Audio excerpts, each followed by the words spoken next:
Subscribe now and press the bell icon. Never miss an update. जनपद इटावा के सैफई में आज 17 कोरोना मरीज रिपोर्ट नेगेटिव आने पर अभी तक 48 को आगरा के लिए की विदाई।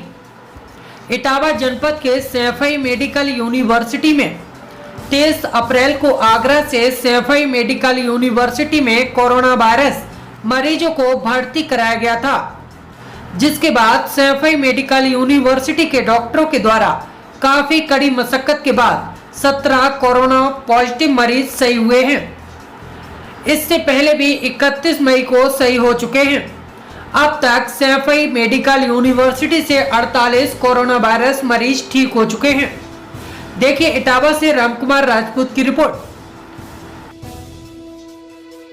देखिए, आगरा से 70 पेशेंट्स आए थे और एक बच्ची 11 महीने की आई थी जो बाद में यहाँ पॉजिटिव हो गई थी, माँ बाप के साथ आई थी।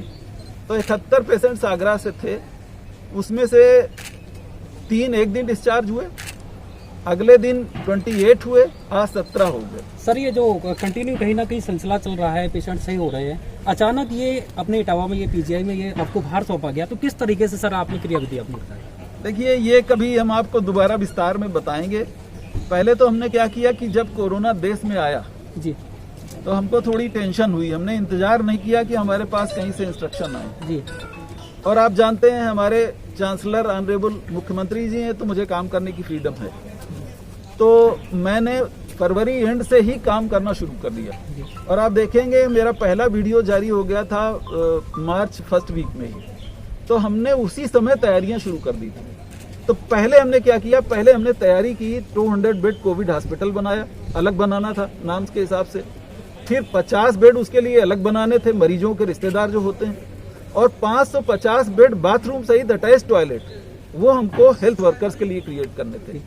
तो वो हमारी 3 बिल्डिंग्स इनकम्प्लीट पड़ी हुई थी, उनको हमने लॉकडाउन में ही पूरा करवाया।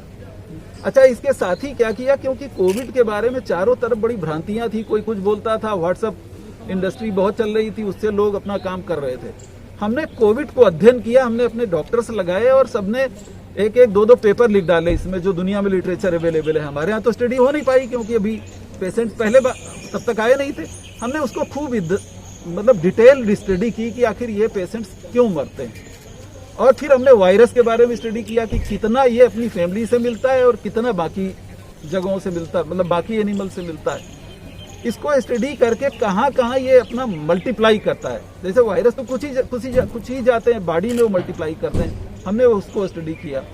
तो इस तरह हमने जो है सारे वो 8-10 पॉइंट बनाए जहाँ जहाँ ये वायरस अटैक करता है और जान लेता है। कोविड-19 को लेकर सर ये जो वैक्सीन बनाई जा रही है, तो किस तरीके से? इसको पूरा सुन लीजिए, इंटरेस्टिंग है ये जी। फिर हमने उन 8-10 पॉइंट को आयुर्वेदा और यूनानी का स्टडी किया, क्योंकि आयुर्वेदा में तो मैं ट्रेंड हूँ, यूनानी में लेक्चर देता रहता हूँ, उनके स्पेशलिस्ट से बात की।